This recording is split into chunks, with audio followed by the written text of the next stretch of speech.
नमस्कार, जय हिंद, जय Bharat and welcome to deaf talks. This is Aadi Achint. पिछली बारी लास्ट टाइम वी गाइस, मैं और Abhijeet ji we met in Jaipur. हमने एक बड़ा इंटरेस्टिंग सा 45 मिनट में we went around the world, if you remember. Yes, world tour में इंटरेस्टिंग सा पॉडकास्ट था. तो आई थॉट यार दोबारा मिल रहे, we should do a world tour again because this is the time that the geopolitics, well, let me rephrase that.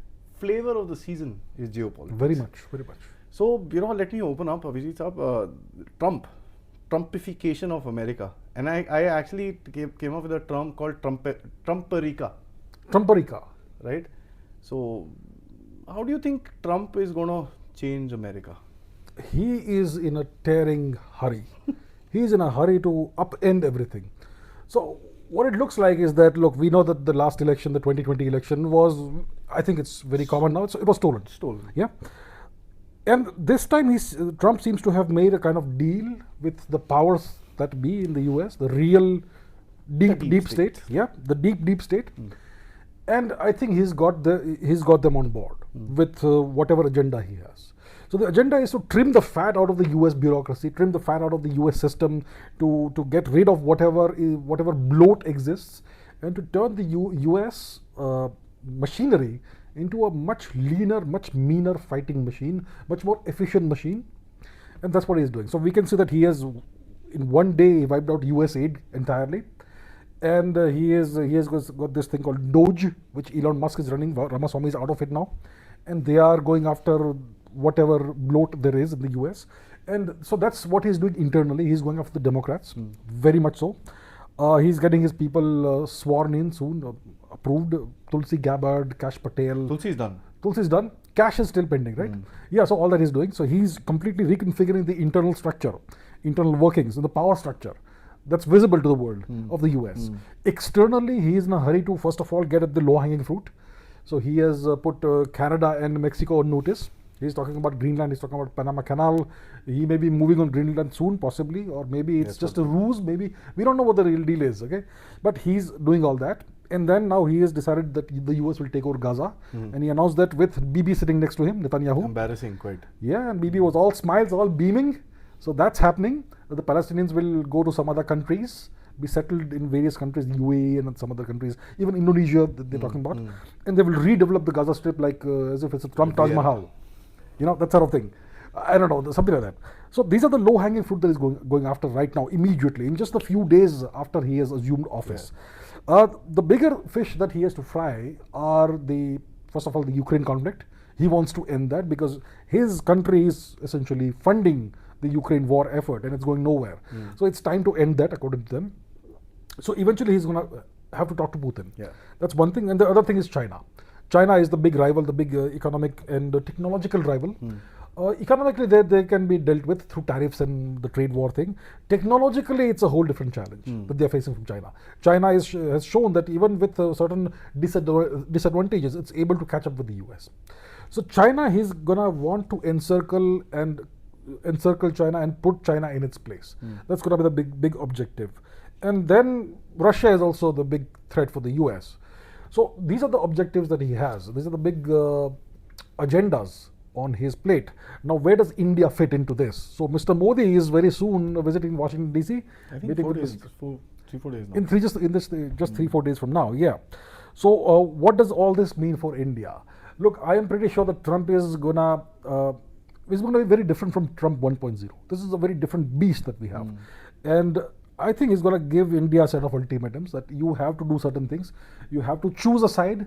You're either on that side or you're on our side. And if you're on that side, we're going to treat you just like we treat Iran, Russia, China. I think that sort of ultimatum will be given behind closed doors. Obviously, India cannot afford to say no to Mr. Trump. What we can do is that we need to go with our own set of conditions or demands or negotiating points. That okay, you want this. Great. We want this. What can you give in exchange for? It has to be give and take. It's a give and take thing. It's obviously geopolitics. So the question is, what are we going to ask for? So one thing is that, look, they're already sanctioning Chabahar, which means that Chabahar becomes a no-starter for us, essentially, if this goes ahead. Then what happens? So we can say that, look, if you don't want us to be involved in Chabahar, good, we will agree. But you have to give us guaranteed access to Central Asia. Now, how are you going to ensure that? We have certain we have certain ways of doing it. Throw open Balochistan for us. Exactly. So something like that. So that's one negotiating point we have. The other thing is that they want us to accept all the illegal immigrants who have gone there. Fine, fair enough. But when we when we expel the Bangladeshis, please don't make a hue and cry. That sort of thing. And obviously there are other things that we can talk about. The Christian missionary issue that we have in India. The Project K, Cookie Run for Christ, which is all the US funded stuff. So we will have a bunch of negotiating points, and they will have a bunch of demands. So let's try and find a common ground. Yeah, meet in the middle somewhere. Obviously, if he gives ultimatums, there's nothing we can do about it. The best we can do is to negotiate well and extract as much as we can from them. So what I see happening for us is that in the next 4 years, the India-US relationship may reach its pinnacle, like Trump and Modi dancing hand in hand. It could go in that direction. If that happens, it means that we will have to distance ourselves from China and Russia. Now, China is not a big deal. China has been misbehaving for such a long time. Right now, the past few months, there's been some kind of talk of rapprochement. It's very early days. And China is doing it not because they love India, but because they can see the writing on the wall that the US is going to come after us. And if the entire Western market is off bounds because of enormous tariffs, then we only have the subcontinent now to sell to. And that's the reason why they would like to have better relations with us. Now, if Trump gives us an ultimatum, we may have to step back from that to a certain extent. China, I'm happy. Yeah. Russia, can I, if you don't mind, please go ahead, add a certain thing? Because the last time we got a CAATSA waiver from the S-400. Yeah. It was from Trump again. Yes. And one of the biggest things that I kind of see this time, if you notice the Aero India. Sukhoi 57 was there. And F-35 is there. Both are there. It's the only country in the world that the Americans are allowing this to happen. So there is some adjustment with Russia that one can understand. So we could say that, look, you want us to do certain things. How about we act as your mediator in this entire matter? Look, the Russians trust us, and we have excellent relations with you as well. So why don't you have us come in, be the middleman, the mediator, and we will try and get the best possible outcome for all sides. Step up the game. Step up the game, yeah. So if we can do that, if we can play our cards right, then we may not have to completely withdraw and distance ourselves from Russia, because that's not good for us. We cannot be like left with only one option. So it's all going to depend on how we negotiate. Yeah. Also, India's position as what it was in 2020 when they told us, okay, you want to deal with Russia, okay, fine, you could deal with Russia, but step away from Iran. Then we did take a call. Okay, we did take a call. We did do stuff with Russia. They didn't hit us with CAATSA, and we kind of just swayed away a little bit away from Iran. Iran right now, I guess he's pissed off because of the whole Israel thing and this and that. He wants to fix that. Yeah. But Iran again is, I would look at it as an opportunity. And I want to ask you this. Extended neighborhood that we were talking about. Iran is an opportunity again because the new guy in Iran, Pezeshkian, is kind of sort of moderate. Kind of a moderate, yes. Plus Iran has got his... But we have to remember that he's not really the guy in power. Yeah, I mean, but he's Iran just the has face. also got his backside broken pretty badly. Oh yeah.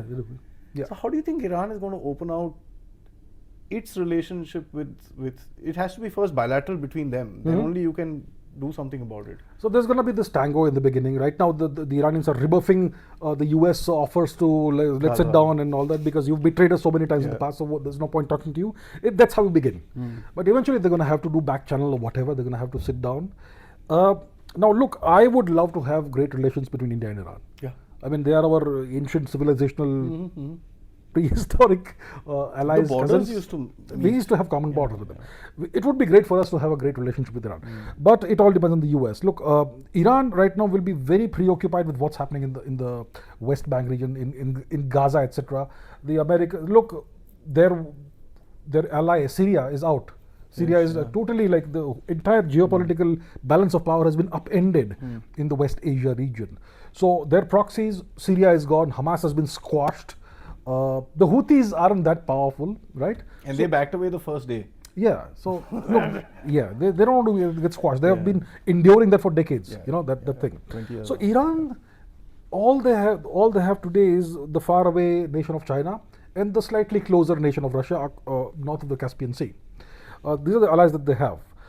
And Iran is very worried about Israel and its capabilities. Israelis could take, that's why they are going deeper and deeper underground with their installations, nuclear and whatever installations. So Iran will be definitely preoccupied with that, and it looks like Iran is getting encircled in the West Asia region. yeah. It's very You're much right. getting encircled. Even to the east of Iran, they have a US vassal, Yeah. which is Pakistan. Pakistan, And even Azerbaijan, all over the place. Even the Taliban is a US asset. Okay, we know that. They're getting a stipend of 70 or 100 million dollars Yeah. per week in cash from the US. So Iran is very much encircled, and they're gonna be thinking about survival right now. I mean, Israel could very much out of the blue launch a decapitation strike on Tehran, and it's over, game over. You know, that could happen. If they just take out the leadership, it's over, right? Yeah. So Iran is definitely worried, and they'll not be worried about India right now. But once again, if we play our cards right, we could still have a reasonable relationship with Iran, not exactly. a complete cut-off, that sort of thing. It all depends on how we negotiate and what we have to offer to the US. Because the US will obviously want things Ask from for us. something. Yeah, Correct. will ask for something. How significant do you think it is, the deal that was supposed to happen, military alliance that was supposed to be formed between Russia and Iran? It came out to be a strategic partnership at best.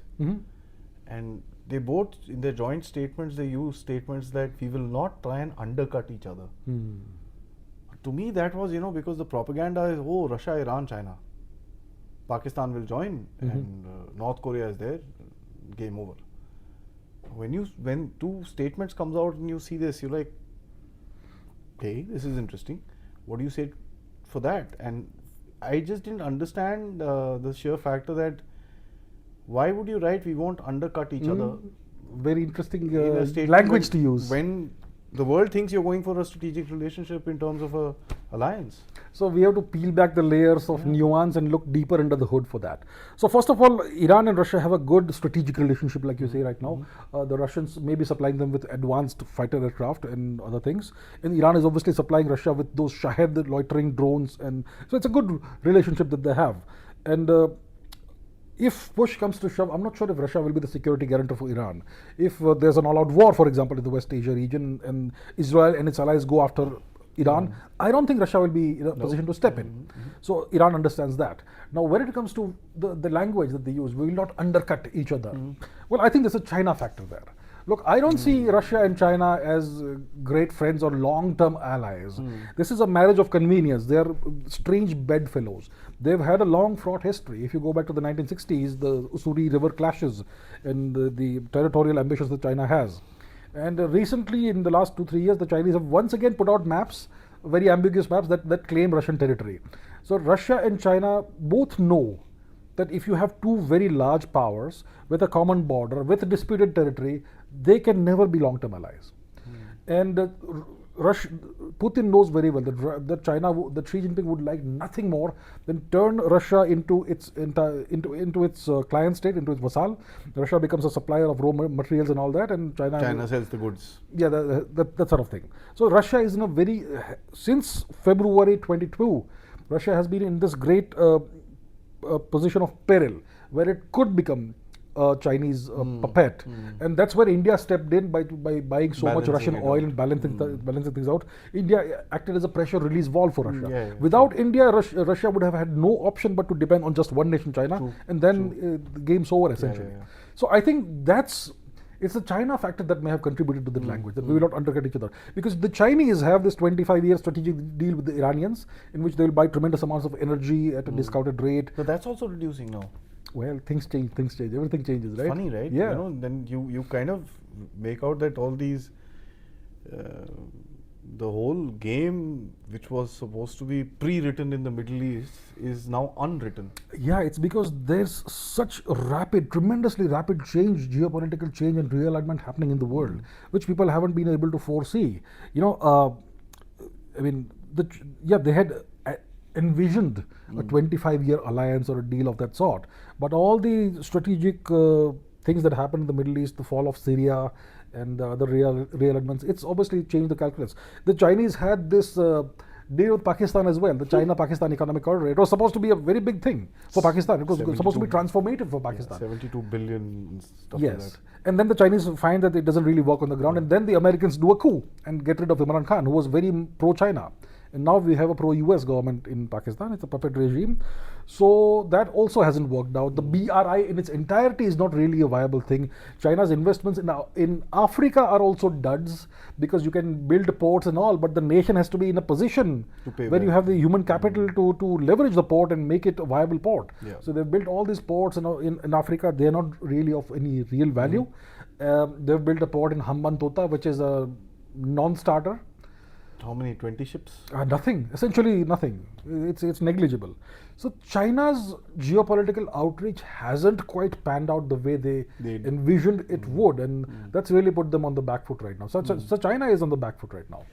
To me, Trump is trying to re-establish the Monroe Doctrine, and that's very interesting to see happening, because the way he's threatening, the way he threatens other countries which are in Europe and other places, far different from the way he threatens people within that American island, so-called. Trudeau is 51st state, Mexico, I don't know what all he said.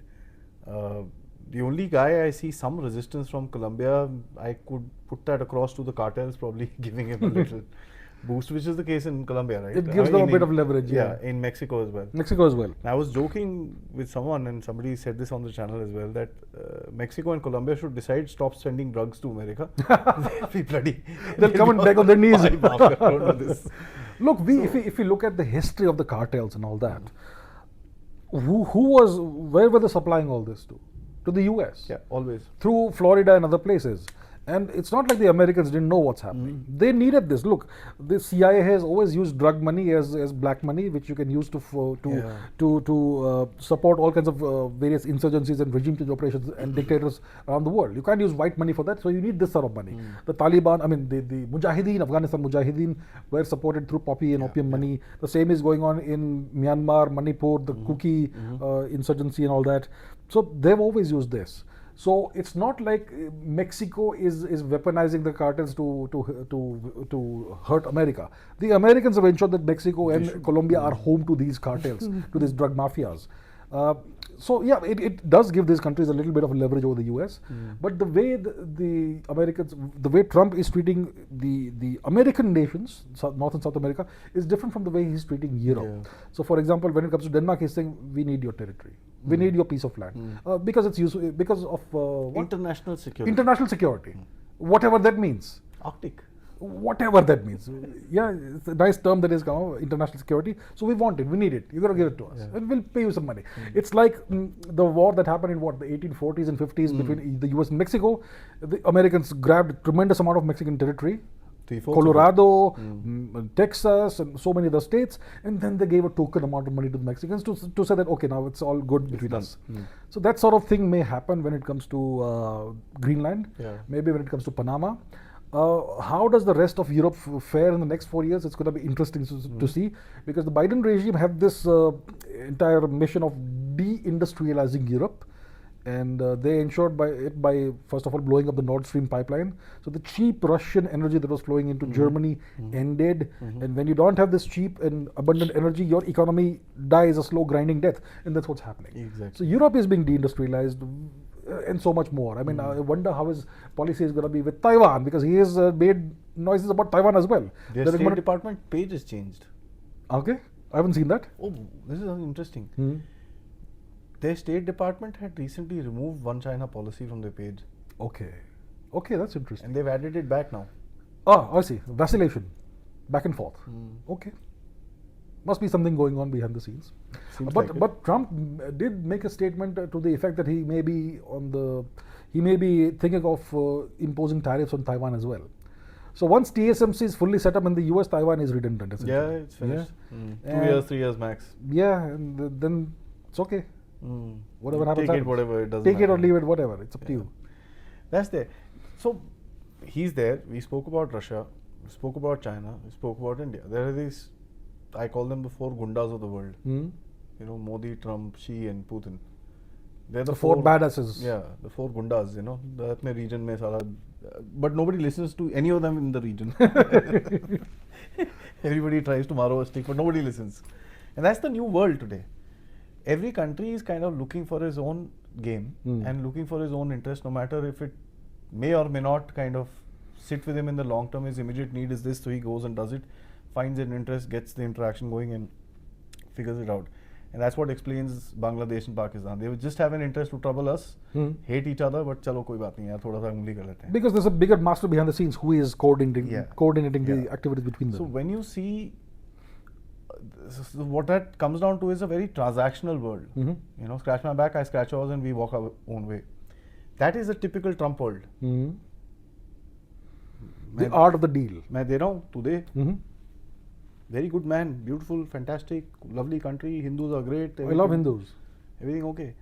So, and here I see India taking certain steps. For example, why fight with the guy for illegal deportees? I don't. It doesn't make sense to me. Take them back. Just take him. Yeah. I mean, you fight with him, he's going to get 2 points. What's the point? So, is this what our foreign policy has come down to? Okay, this is your bank account, this is mine. Let's see who. Let's keep it balanced. Is this what the foreign policy of India is going to go forward? So practical things which are stupid, don't fight, would chale do. But stand your ground where you need to. And he will respect that. So is that what India is kind of thinking of doing? Probably. See, Trump is going to come up with these big bank demands. We already reduced the tariffs on car and bike and all that in the budget. That's done. So that's probably sending an overture or whatever piche se conversation is happening. Reduce this, done sir, we've reduced it. Finished, ho gaya khatam. Yeah. So I think what's going to happen is that, look, Trump has a very, very interesting style of negotiating. He'll make an absurd demand that people will panic over. And then he will then say, okay, let me climb down, let me compromise, and let me make a smaller demand. And that's what he actually wants. Okay. So that's the kind of game that he plays, and we know what kind of person he is. He's got a very specific style of negotiating. When it comes to us, it does look transactional, but it has a purpose. The purpose is that over the next 4 years is going to completely reshape the US, the US governance machinery, the US, the way essentially the idea of the nation itself. It's going to be more conservative, it's going to be more all that. National pride will be back, America will be great again, and obviously that will obviously spill over to the whole world, because he's going to have to reshape the world order as well in order to achieve these things. Appreciate that as well. Yeah. So it is all for a purpose. It's not random. He's not just stampeding across a forest like an elephant. He has a clear agenda in mind, but he's trying not to let people guess as to what his long-term agenda is. Okay. When it comes to us, we also need to have a long-term vision. Next, in 20 years, in 2045 or 2050, where do we want to be? And now we have this guy the next 4 years who behaves in this manner, who negotiates in this fashion. How do you change your moves? So how do we get past the next 4 years with the minimum damage possible and the maximum concessions or good results that we can extract from that? That's how we have to think. We need long-term thinking. The problem is that our system, the governance system, the democratic system, is a short-term system. 5 years, 5 years. So that's why it's hard for our leaders, despite their best motivations or thing, to have a long-term vision. But that's what is needed in India. Yeah. We need a long-term vision. True. You know, one of the things that we are also seeing is that previously it was all about reach, media, influence that ran the world, right? There were 3-4 things. Control through media, control through influence, control through your own puppets. I'm not able to figure out, except for technology, which is going to dominate the next century, AI, and God knows what else is going to come out. I mean, AI is just... We're in the nascent phase of AI. I don't know. This is the birth phase. So, and I kind of firmly believe that the new structure of the deep state, or whatever it is going to be these boys. You know, these AI masters, these tech giants and stuff like that. One will need to think like them, in the sense which is a very simple, basic way of thinking, but a very different way of thinking of not being transactional, but being, they don't have any value and all that. They don't care about us. You're fighting wars? Okay. Wars are bad. That's all he'll say. He doesn't have that kind of, even Musk, if you see, his statements are not very value driven. Thoda wo Trump ke saath seekhe he started this thing. So are we, and I'm not able to put my head through this. The whole value system which was created in the world, which has been run through the UN and this and that, human rights, this, that, where does all that go? It vanishes into thin air. Trump is teaching the world what geopolitics is really all about. It's all about road naked power. It's all about hard power. That's lovely. And that's what he's doing. Now, you made an interesting point about the AI boys, who are the visible aspect of the deep state. It's like this. Look, AI is a transformative technology. That's what's making the money, right? Yeah, it's not just about money, it's about control and power. Once you have AI embedded in every system, they will control everything. They will give each human being a personalized experience, but from a 3,000 foot, 30,000 foot perspective, they're going to uniformize the whole world. They're going to impose a monoculture over the whole world, and within that monoculture, they'll give you personalized, tailored choices of what song you listen to and what music and what movies you watch and that sort of thing. So they're going to make every person, they're going to control people through dopamine, through those dopamine boosts that we get from social media and whatnot. And most people love that. So they're going to control the whole world like that. And by doing that, you ensure that all resistance is eliminated. And so, and these people who are running these AI companies, there is Meta, there is OpenAI, there is Elon Musk's Grok, and there is Claude. There's the fun. Loads of them. Loads of them. So there are like 4 or 5 major companies, and they are all US based. And the people, the shareholders and the CEOs and all, they're all in the US, so they can be completely, fully, 100% controlled by the deep state. So they are their tools, and as long as they are in line with what the deep state wants, they will essentially feel that they're ruling the roost, sort of. Yeah. For example, Sam Altman recently made a statement that we're going to have to now revisit the entire concept of social capital, and we're going to have a new social contract with human beings, because the old way of life is now essentially over, and AI is going to be a transformative thing. So we're going to have to now revisit the social contract that we have with human beings. So he's talking like an alien invader or an overlord who is now going to define a new social contract for all the little earthlings, that sort of thing. I think the US, what it seeks is to transform itself from being a superpower into a hyperpower. And to do that, you have to become an interplanetary nation. And Elon Musk, by 2030, before 2030, he's going to have his rockets on Mars. And NASA will have its rockets and astronauts on the moon. And that's a whole new territory to cover. Altogether, right? And the resources of an entire celestial object. And it's not like there's another nation anywhere out there that has the capability to reach Mars. So once the Americans get there, they're going to put their flag there, they're going to start expanding their territory. And eventually, if somebody else tries to go there, there may be territorial conflicts there. So I think that's the direction in which they're going. They want to establish a galactic empire of sorts. And those of us who do not take technology seriously are going to be left behind forever. I agree. Because technology today is the biggest disruptor. It is. Yeah, right. And we saw the DeepSeek thing. Everybody got super scared, and then 3 days later they said, "This damn thing is ours only. He's stealing from us." You idiots! You know what? You let your market tank. Look, when it comes to these people, there are no rules. So I hear a couple of days ago that Meta has trained its own large language model, its own AI system, and it apparently, allegedly, Meta allegedly trained its AI system on 170 roughly terabytes of illegally downloaded books. Which is essentially the entire corpus of literature you may have on the planet. These were all torrented or something, illegally downloaded. They swiped it. Yeah, and the large language model was trained on that data set.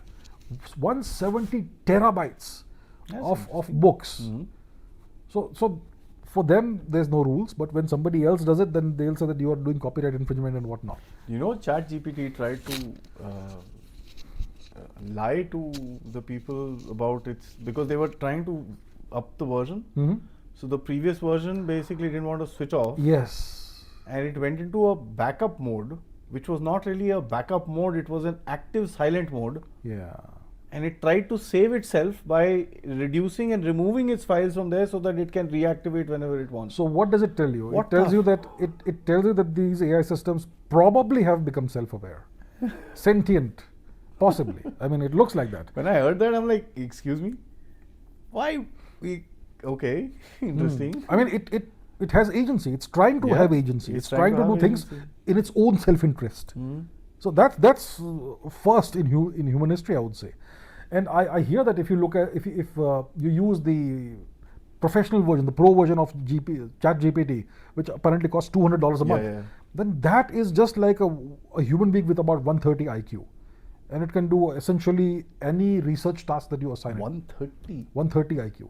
So it's like we almost are at the stage where we have artificial general intelligence, AGI, which is an intelligence, artificial intelligence with a 130 human equivalent IQ. तो लेना पड़ेगा यार, अपना काम easy हो जाएगा. Try it out, yeah. $200 is not a whole lot of money actually. Geopolitics से काम थोड़ा easy हो जाएगा. Anybody wants to sponsor?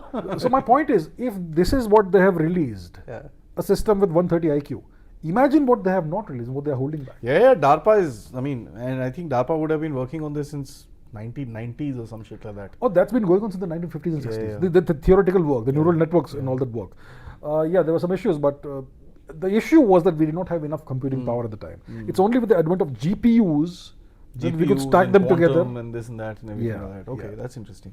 Coming back to the game of geopolitics, my last segment I want to ask you about the two wars. Trump actually boasted about switching off the war in Ukraine in 24 hours.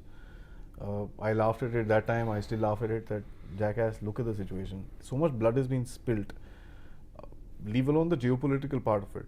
With the amount of blood that has been spilt, I don't think a war can be stopped in that much time, because it's now an ego thing. Either you die or I die. And it is like that. And then in Israel, at best a tenacious ceasefire. I was a little shocked at the Israelis allowing the kind of Hamas presence during the hostage exchange and this and that. And to me, it's an embarrassment for the Israelis. It's quite an embarrassment. Yeah. After bombing the hell out of Gaza, you still have those many Hamas guys coming out. Yeah.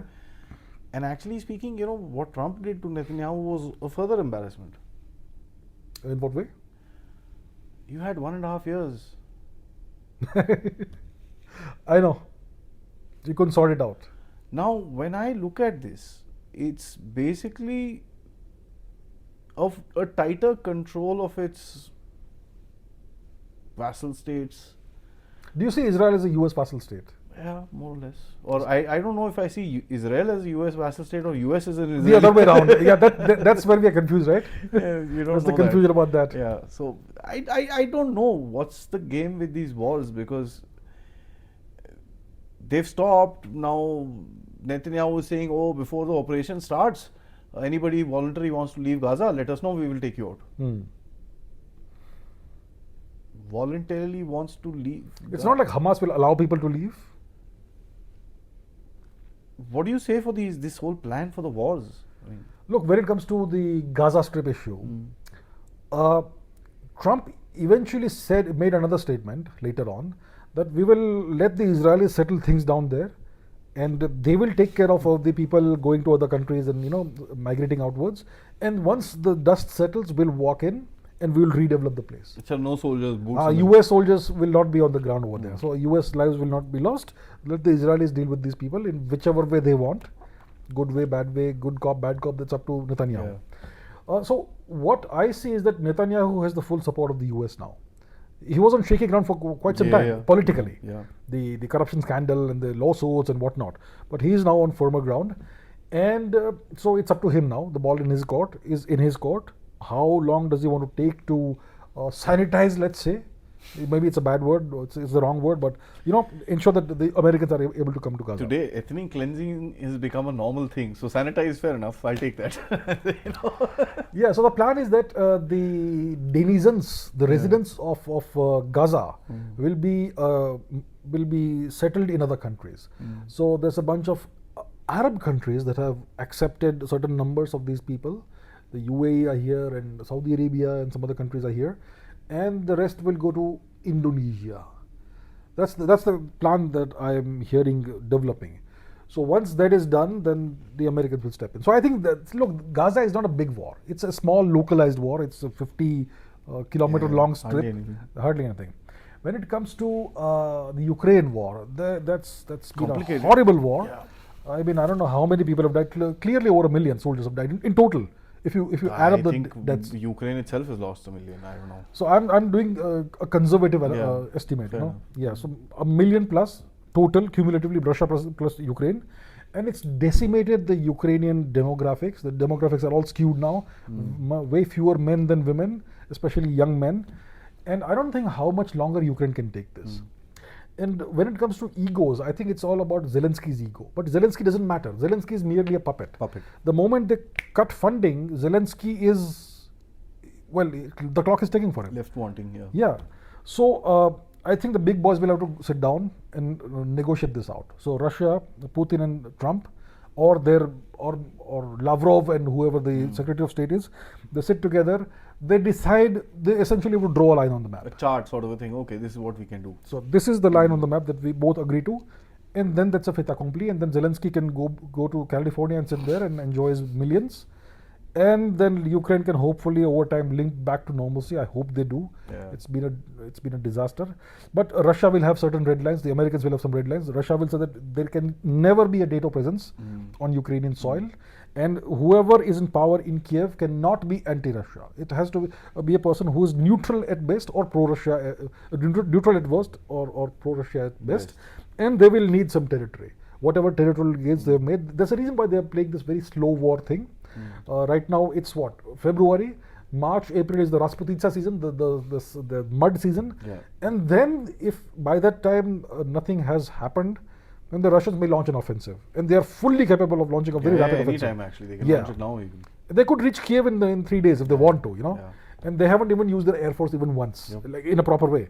So Russia has a lot of cards up their sleeves, and I think the best thing is for the big boys to sit down, negotiate, draw a line on the map, partition Ukraine, and end of story.